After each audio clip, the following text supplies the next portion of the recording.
When in Ireland, try some new stuff and check out some new distilleries. All right, I will get more specific than that. But first, we have to address the fact that this is back to being a weekly podcast, which I am thrilled about. That would absolutely not be possible without the support of the patrons. And I mean that fully because of the response that the Patreon initially got, I was able, among other things, I was able to decide, okay, I'm going to try to make this a full-time commitment.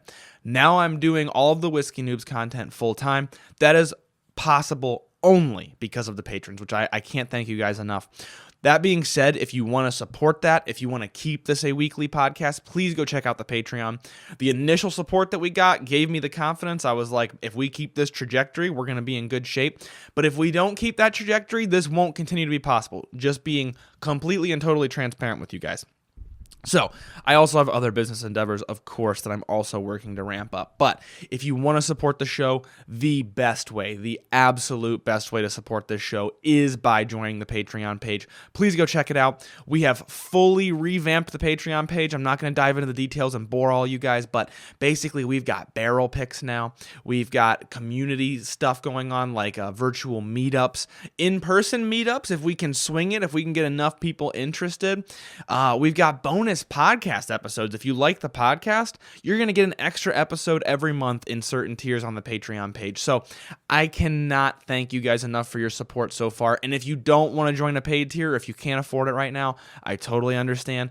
Liking the show, sharing the show is super helpful. Join the free tier of the Patreon page, and then you can at least keep up to date. And as things get added to the Patreon, if we get that far, then you're going to be aware of it. And then maybe you'll want to join after that. Maybe financially you'll be able to. Either way, no matter what, I'm so incredibly grateful to you guys. I'm going to stop plugging the Patreon right now because we've done a lot of talking about development the past couple episodes, but thank you all so much. So let's talk a little bit about Ireland. Hopefully this is like just expert podcasting because I got a little bit of a warm-up by accident. I actually recorded a few minutes of this episode and realized I didn't press record on my recorder, which I'm going to double check right now. Okay, yeah, it's recording.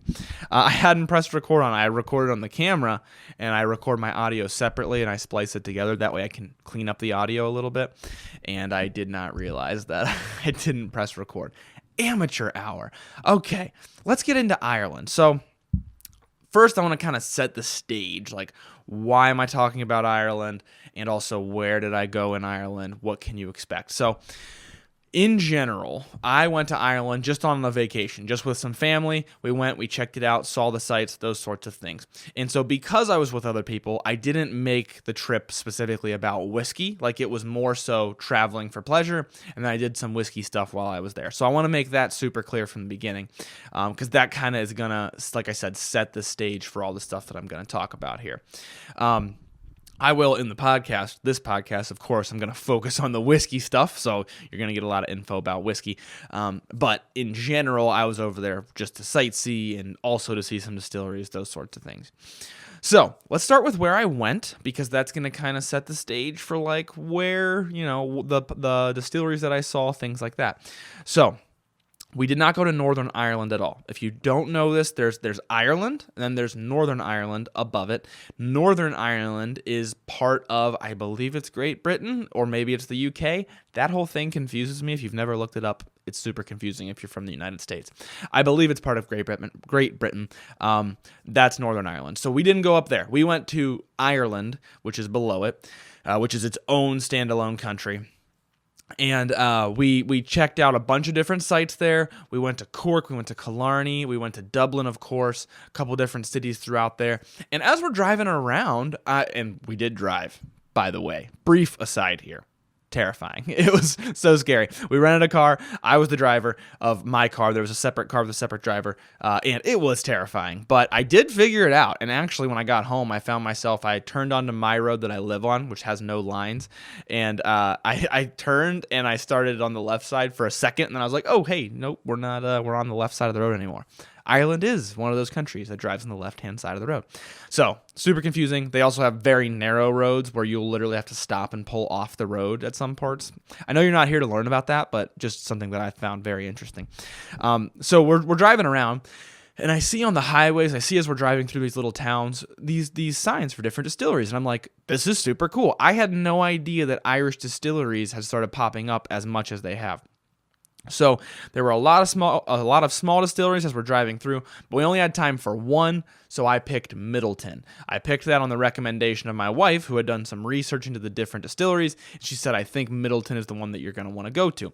You may not recognize the name Midleton. You might be like, why did you pick that one? Why didn't you pick Jameson? Why didn't you pick Redbreast? I didn't pick those ones because those are part of Midleton. So Midleton actually owns all those different brands. So to name all the big brands they own, Jameson, they own the spot whiskeys like Green Spot, Blue Spot, Red Spot. They own the Redbreast whiskeys, which you guys, if you've been listening for a while, you know I'm a huge fan of.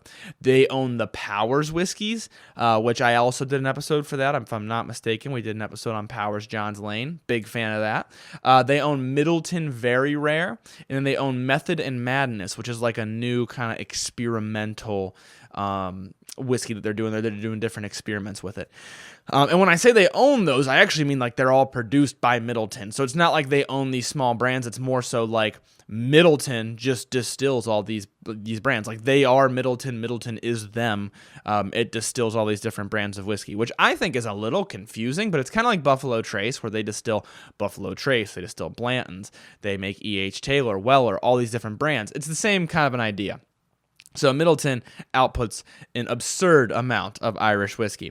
And I'm going to talk more about the tour later, but that was the main distillery that we went to, we toured, we checked it out. And if you're familiar with those Irish whiskeys, you're familiar with Midleton, whether you realize it or not. Because I didn't even know the extent. I knew they made Jameson, and I think I knew beforehand that they made Redbreast. I think. But I did not know they made all those different brands. Very interesting stuff. But let's talk about some of the other distilleries that we passed. So I passed some signs for these different distilleries, and I wanted to look them up and talk about them in case you go over to Ireland and you're like, should I go see Midleton? Here's why I would or would not go to these other distilleries. So the first distillery is, of course, Jameson in Dublin. So Midleton produces Jameson, but in Dublin, there's like a quote-unquote Jameson distillery. I think it's since retired. I think it's where they used to make Jameson, if I'm not mistaken. But it's like an experience. It's like a tour that they do. So that's in Dublin, and my wife had done some of her own research. She said, I think you're going to like Midleton more. From what I understand, Jameson might be a little bit more commercial. And in my own research, it did seem that way. So I think because Dublin as a city is enormous compared to the other cities in Ireland. It's much more touristy, it's much more commercial, and so I think that makes the Dublin tour a little bit more commercial, touristy, a little bit less distillery-y, especially if you're used to distillery tours in the United States, especially our smaller distilleries, not the giant big box ones, but even the big box ones in the U.S., like on the Kentucky Bourbon Trail, they even are kind of like homey, and you're walking through and seeing their actual operations, whereas I think the Dublin one, in the Jameson Dublin tour, is a little bit more like talking about it. It's more like almost museum-y, I would say, is the impression that I got. And actually, the Midleton tour was a little bit that way, but I'll get to specifics about that. So, speaking from experience with the Guinness tour that was in Dublin, which I did do that, very commercial tour, very much like a museum. I think the Jameson experience in Dublin is similar from what I read online. And I could be wrong about that. This is just online research, but that is what I found online. Then there was Killarney Distillery. We actually stayed in Killarney for a little while, and they have their own distillery and brewery. Unfortunately, they actually just recently went out of business. So I don't know if somebody's going to pick up that mantle or not. I'm pretty sure while we were there, I think our one tour guide said that we were like 3 or 4 days, or maybe it was a week after they closed their doors officially. So they just recently closed their doors, if I'm not mistaken. And so that was very sad. It looked like a super cool distillery. Maybe somebody will pick up the mantle and, buy it and buy all the assets and do it themselves. We'll see. That was another distillery that we passed, though. And then the third one that we passed, we did not go to, was the Dingle Distillery. It started in 2012, and they released whiskey in 2015. So it seems like they, from everything I can find online, they're not sourced. I think they're actually just producing their own whiskey. They produced it in 2012. They sat on it for 3 years or 2.5 years. Then they released it in 2015. So, like I said, looks like they're all produced in-house at Dingle Distillery. They have tours available from what I found online at this moment in time. It was €23. And it looks like, from online, the photos and things, it looks very crafty, very cool. If you like the craft distilleries in the United States that have that nice homey feel where you're really getting a peek behind the curtain, and, they're like small, and that is the impression that I got from the Dingle Distillery, just from looking online. So that might give you a couple of places to look before you go, but there's also like lots of small distilleries popping up throughout Ireland, so look into those as well. I actually did not know this till we got over there and I'm driving around and seeing these signs. And I thought it was really cool because if you don't know a little bit of Irish whiskey history, so Irish whiskey used to be a very prominent whiskey in the whiskey industry, let's say, in the whiskey economy. It had a lot of trouble throughout the years. So there was lots of problems with taxes that really crippled some of the Irish distilleries. There was also trouble when the U.S. had prohibition. The United States was one of the biggest buyers of Irish whiskey, importers of Irish whiskey. And so then when we had prohibition and you couldn't import any at all, it was a major hit for Irish distilleries. So the Irish whiskey economy got really crippled over the course of just these different things kind of just hitting it over and over again.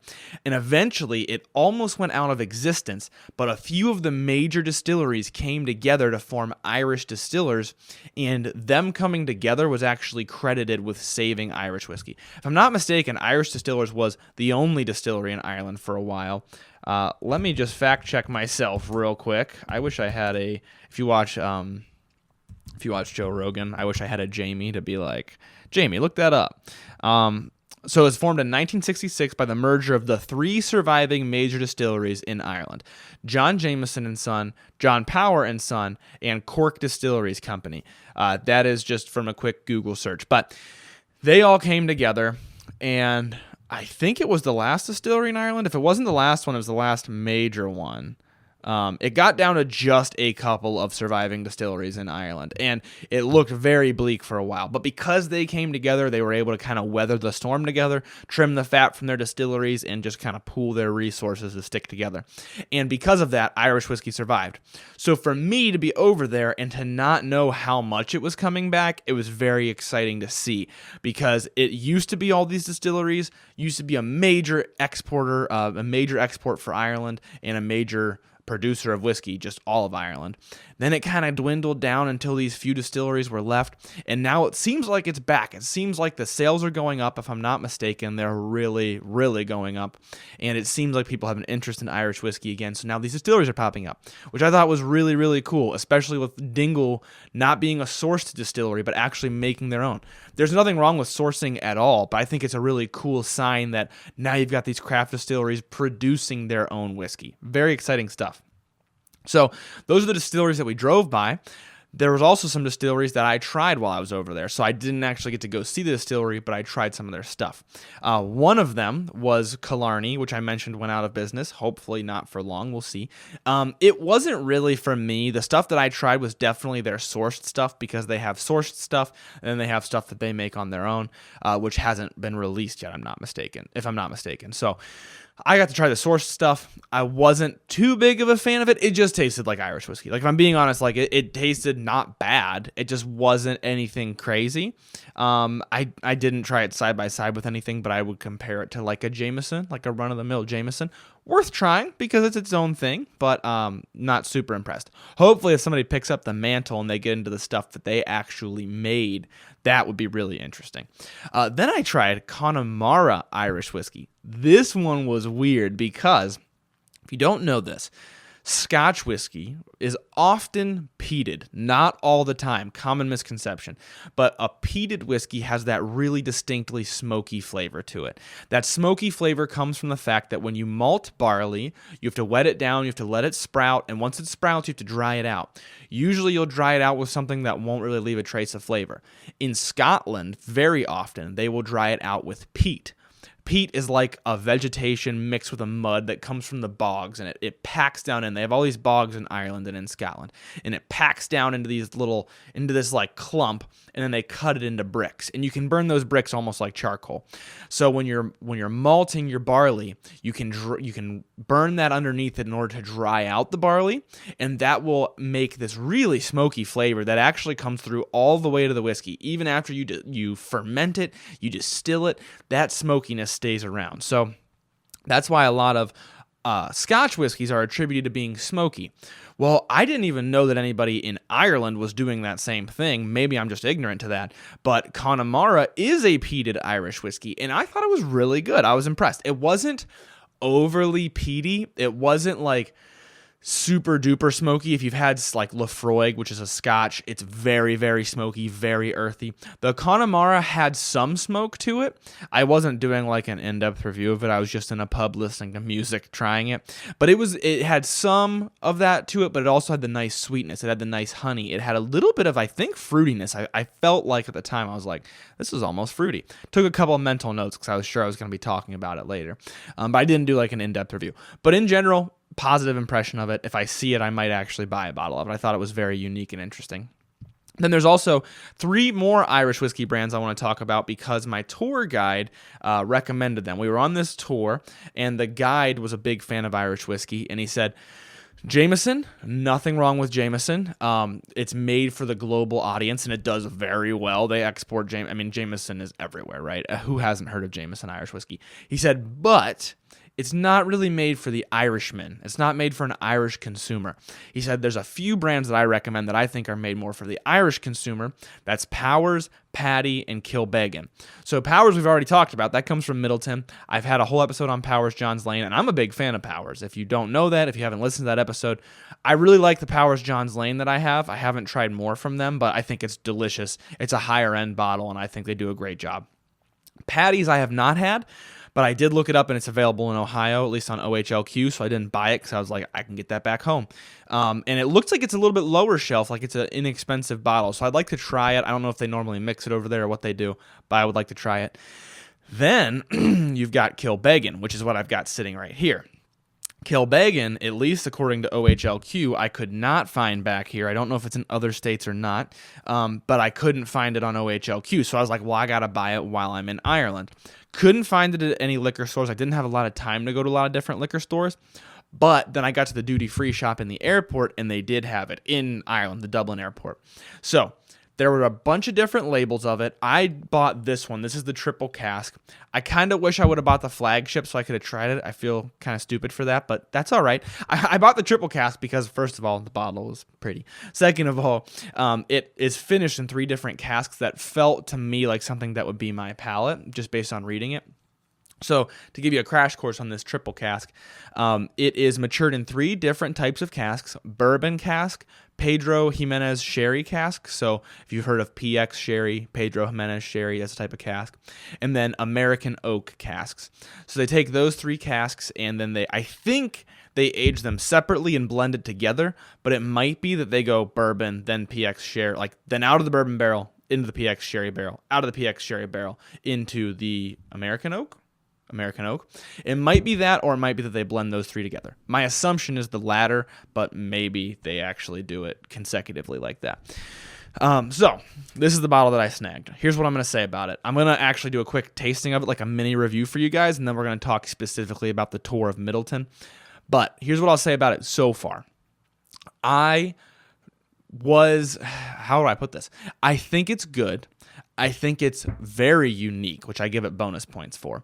It wasn't really my taste. It wasn't what I like. I suspect it's blended with some grain whiskey, which grain whiskey is a little different from a single malt. You can use different grains for grain whiskey, and you usually distill it really, really, really high strength to strip a lot of the flavor out of it. And sometimes it lets the barrel flavor come through, but they do that a lot with some Japanese whiskeys that I've had. They do that with some Scotch whiskeys, and I personally am not too big of a fan of that grain whiskey flavor.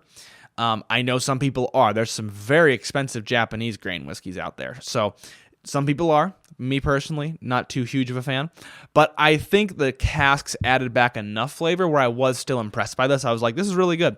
But I'm going to do another review of it, so I don't know why I'm telling you all that information. That's just where I'm at starting. We're going to do another review of it, and we're going to see if I still agree with that. I'm going to cut it all out because it is morning, and I have to use my Stay Sober cup.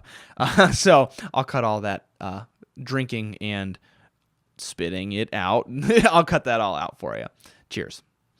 Okay, that was actually better than I remembered it being. So it does have that grain whiskey flavor, but the grain whiskey flavor shows up a little late. It shows up closer to the finish. And by grain whiskey flavor, what I mean is there's this flavor that's like, it's like white sugar mixed with grain alcohol almost. So if you've had just like vodka, if you just added like simple syrup to vodka, that's kind of the impression that I get from grain whiskey. That's just my palate personally. This does have some of that at the end, and some people I think like it because it's such a simple flavor. It's like simple, clean, delicate, and that's like what those Japanese whiskeys I mentioned shoot for. I've had Nika Coffee Still grain whiskey, I think it's called, and it's very simple and delicate like that, which I think is what they want. For me, not my palate. But this one now, I this time around, I am getting more of those cask finishes, so I definitely get like a hint of an oakiness. The oak doesn't come through as strong as the spice does. There's like a cracked pepper. And then this time, what I didn't get last time that I'm seeing now is I am getting a little bit of like a dried fruit, like a red fruit almost, or maybe even like a darker fruit, like a raisin. I'm getting something like that, which is I didn't get last time. So that is adding a little bit of life to it. I like it way more than I did last time, but like me personally, I'm still going to pick like a Jameson Black Barrel over this, but I still like it. I think it's good. I don't regret buying it. I regret not buying the flagship. I wish I would have bought that. But anyhow, that's my impression that I have. So this is once again Kilbeggan Triple Cask. Little mini review for you guys. Now let's jump into the tour of the Midleton Distillery. Maybe some of you came here just for this. Maybe this is just a little bit of extra information in case you ever go over to Ireland. This is what you can expect from the tour of Midleton, and I don't want to give away stuff that you're going to see because that would suck, but I'm going to walk you through like what to expect, if that makes sense. So first of all, I went on their website, and there's a ton of different tours. So we definitely did the flagship tour. There are a bunch of other ones that maybe would go more in depth. So like the criticisms that I'm giving here, there's some criticisms also. There's some positives because I really enjoyed this tour. I would do it again if I went. I wouldn't do it again, but if I could go back in time, I would do it again. Like I'm glad that I did this tour. I think it was really, really cool. But also some of the criticisms that I'm going to give of it might be covered by the other variations of the tour that you can do in Cork. So keep that in mind. So once again, we were at Midleton in Cork, but we were not at the operational distillery, which I didn't know. Once again, I didn't book most of this stuff, but I was surprised by a lot of it. I'm a little bit of a passenger princess when it comes to travel.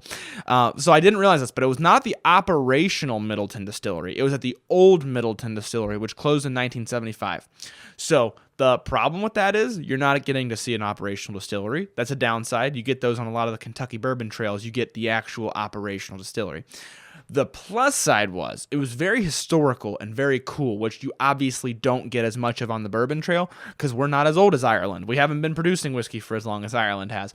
So that part of it was very cool.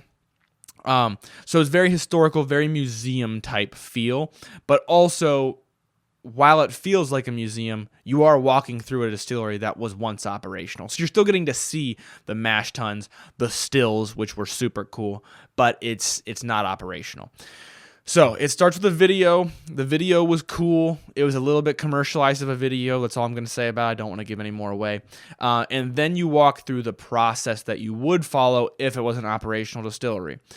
I loved seeing the historical buildings. That's one of my favorite things when I'm traveling through Europe is seeing these super old buildings and things that, we don't have castles from the 1400s now in the United States. Now, obviously, that's not what this tour was, but that's my favorite part of traveling Europe. So this tour kind of fed into that where you're in this old distillery, not even operational anymore. You get to see some kind of history going on.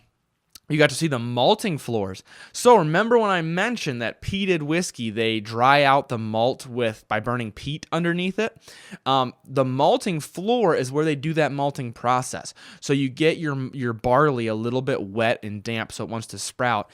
you spread it all out across this floor, and then you have to turn it with shovels and kind of keep it moving around. And there's a specific process to it that even I don't know, but like it's all done on these malting floors. Very cool. We got to see that and see some of the equipment that they would have used. That was very cool. We got to see a mill wheel that they would use to mill down the grains. That was neat because it's turned by water. It's a water-turned mill, has the huge water wheel that I'm sure you've seen online and in like old school, old-timey shows and movies.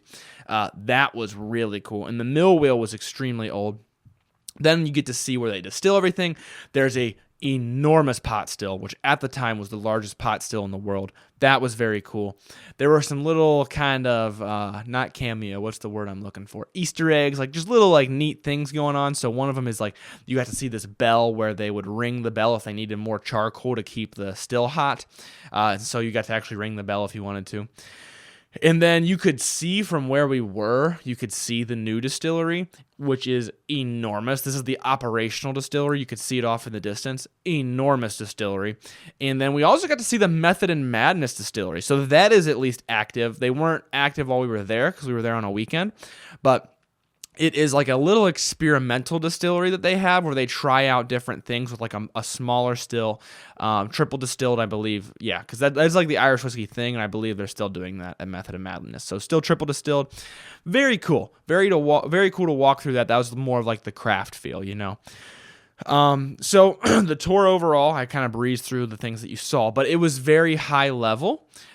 It was very much made with the assumption that you're going to have tourists who aren't that interested in whiskey, in my opinion, that you're going to have tourists who are more so there for the history. But the cool thing about it, and especially our tour guide was awesome. I wish I remembered his name, but he was fantastic. The cool thing was the tour guide was very knowledgeable, so we could ask more in-depth questions. If you're like me and you're a whiskey nerd and you wanted to dig into it, you could ask more questions, and I did ask more questions, and he was super knowledgeable. He had answers for everything that I asked and everything that other people asked, so that was nice. So a little high level, that was my one criticism. Maybe one of the other tours would be a little bit more like nitty-gritty, but it kind of breezed through the high level, which is fine, especially when you're on vacation in Ireland. You know, if you don't want to nerd out about your whiskey, it's a cool tour to go on. I think my biggest pro for it was that it's very historical and very cool to see the history of the distillery, especially being such a major distillery in Ireland. It was really, really cool to see the history of it and see where Irish whiskey came from, where it's headed. That part of it was fantastic. I don't regret going on the tour at all. I would recommend the tour to my friends, and that was once again just the flagship tour.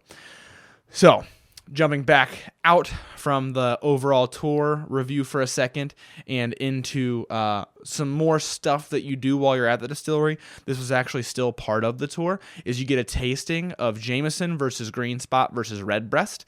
At least at the time that I went, those were the three whiskeys you got to try. And they walk you through the differences between the whiskeys. Obviously, those are kind of three not only different whiskeys, but different shelves, you know, of whiskeys, like different price points. And then you get one free drink at the end, which you could do just another tasting of another whiskey. I think Redbreast was the whiskey that you got if you wanted that. Or you could do like a mixed drink, which my wife and my mother-in-law did because they were there with me. Then you get to walk through the gift shop. The gift shop was really cool. They've got distillery exclusives there. It's a huge gift shop. They also just have really cool aesthetic. Like there's a wall. You could probably Google it and find a photo of. There's like a wall of all these different whiskeys, which I thought was incredibly cool. And then they also had, like I said, distillery exclusives that you can only get at the distillery. That was very cool. And then the cherry on top. So if you've been listening to this podcast for a while, I'm sure I've mentioned it a lot of times. Big fan of Jameson Black Barrel. It is my dad and I's Christmas whiskey that we do. We do that one, and then we do Watershed's No Chino finished bourbon. But Jameson Black Barrel came before that, actually. That was the first one that we really like. It was our Christmas time whiskey. Big fan of it. So I was trying to decide what distillery exclusive to get, and I couldn't find any that I thought were really amazing. I had a couple that I was like, maybe I'll buy this. Of course, some Redbreast stuff, because I love Redbreast. But then I found out you can do a cask strength version of Jameson Black Barrel. They don't label it as a distillery exclusive, but it is. You can only get cask strength Jameson Black Barrel from the distillery.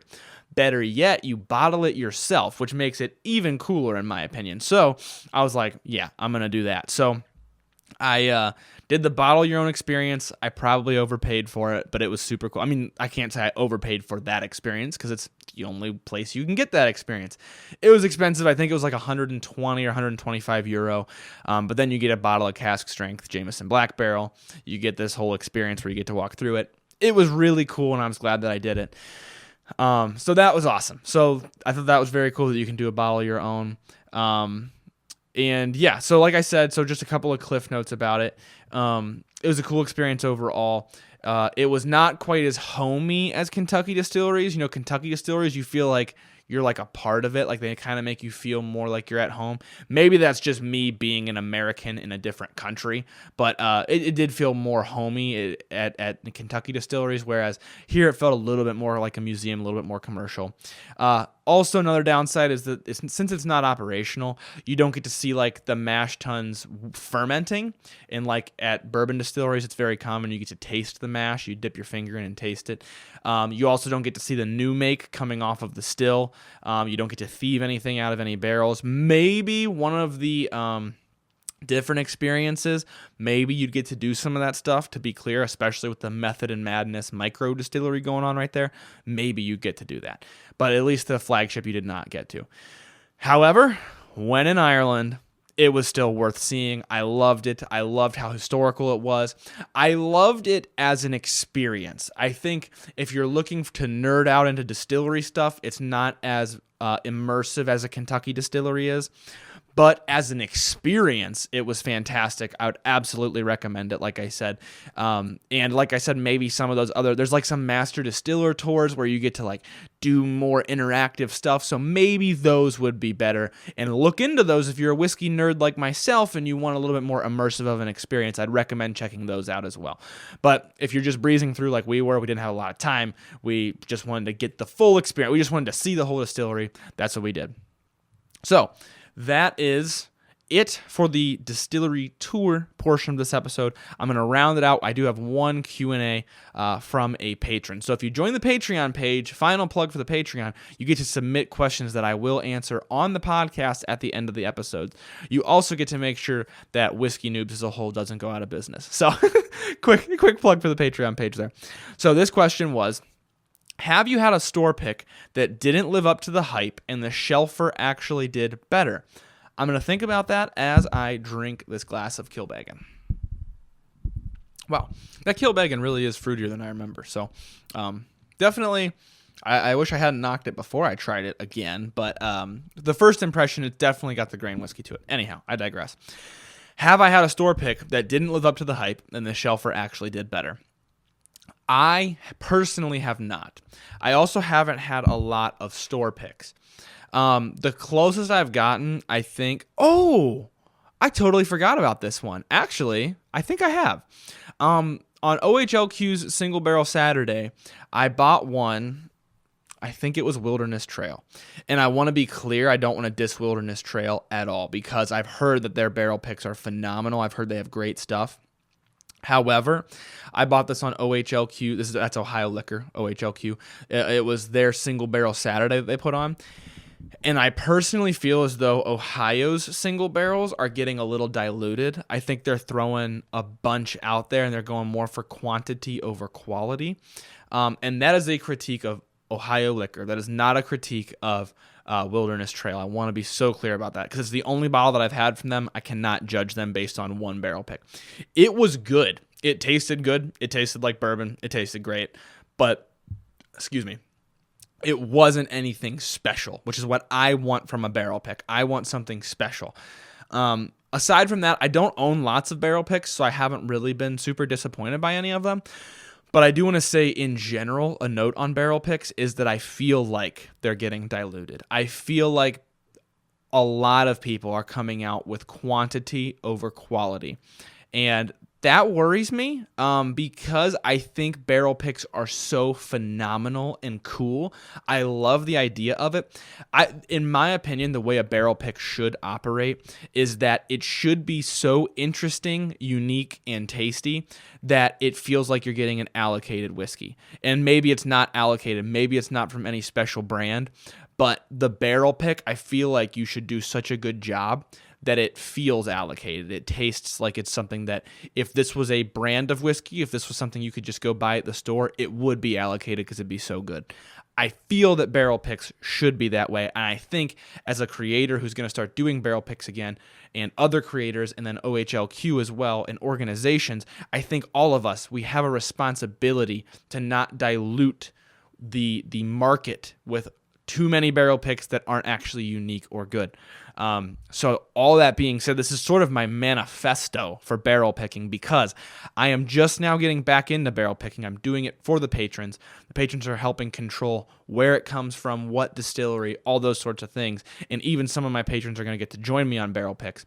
And my singular goal is to be picky as, pardon my French, picky as hell. I know I don't cuss a lot on here, and I know that some people don't consider that a cuss word, but I want to be so picky. I want it to be such a good barrel pick. That is my singular goal with my barrel picks. If I have to ask the distiller, hey, can we try some more samples? Can we get some more stuff? I'm going to do it because I want my barrel picks. I want, if you buy a Whiskey Noobs barrel pick, maybe it ends up not even being your palate or your flavor preferences, but I want you to taste it and be like, that is something I could not get at the store. That tastes distinctively different. And maybe distinctively different isn't like overly unique or have some strange, weird note. Maybe it's just like, this tastes, like I said, like allocated. This tastes like one of the most phenomenal bourbons I've ever had. Or maybe it is super unique. Maybe it's like, this has way more of a cherry or a licorice flavor than I've ever gotten from something. I felt that our pick, it's actually right behind me, of Hard Truth's Sweet Mash Rye, I felt that it was that way, where it's like, I've never had a rye taste this way. There's cocoa notes, there's red fruit. Obviously, the Blue Note barrel pick, my first ever barrel pick, we put juicy fruit on the label. I forget what we called it. We called it boozy fruit because I don't want to get sued, but we made the label look kind of like that because it tasted like bubble gum. It was like this really unique flavor, but it still tasted like bourbon, right? So it still tasted good.